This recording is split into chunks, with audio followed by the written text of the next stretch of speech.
खासदार संजय दिना पाटील यांनी पत्रकारांशी बोलताना अत्यंत आक्षेपार्ह अश्लील आणि धमकीपूर्ण भाषा वापरल्यानं खुलताबाद येथे तालुका मराठी पत्रकार संघाच्या वतीनं शुक्रवारी खुलताबाद पोलीस ठाण्यात या खासदाराविरोधात कडक कारवाई करण्यासंदर्भात निवेदन देण्यात आले।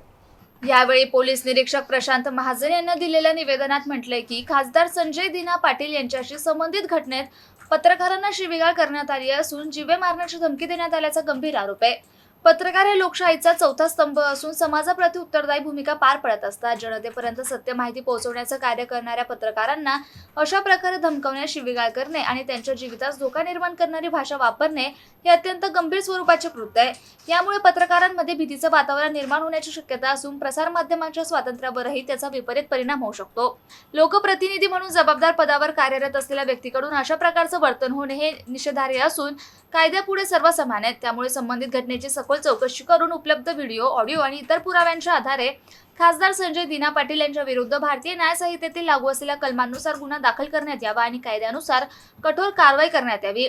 तसेच पत्रकारांच्या सुरक्षिततेच्या दृष्टीने आवश्यक त्या उपाययोजना कराव्यात आणि अशा प्रकारच्या घटनांची पुनरावृत्ती होणार नाही यासाठी योग्य प्रतिबंधात्मक कारवाई करण्याची मागणी करण्यात आली आहे। निवेदनावर पत्रकार संघाचे अध्यक्ष सुनील घोडके, विजय चौधरी, देवदत्त कोठारे, अमोल काळे, श्रीकांत कुलकर्णी, किशोर पुसे, शेख जमीर, दिलीप मिसाळ, मच्छिंद्र घोरपडे, विजय आव्हाड, हुसेन पटेल, संदीप अवताडे, दिनेश सावजी, किरण माहे, राजेंद्र सोनवणे आदींसह पत्रकारांच्या स्वाक्षऱ्या आहेत। यावेळी पोलीस निरीक्षक प्रशांत महाजन यांनी पत्रकारांच्या भावना शासनापर्यंत पोहोचवण्यात येईल असं सांगितलं। ज्ञानेश्वर वर्दे, MCN न्यूज, टाकळी, राजेराय, खुलताबाद।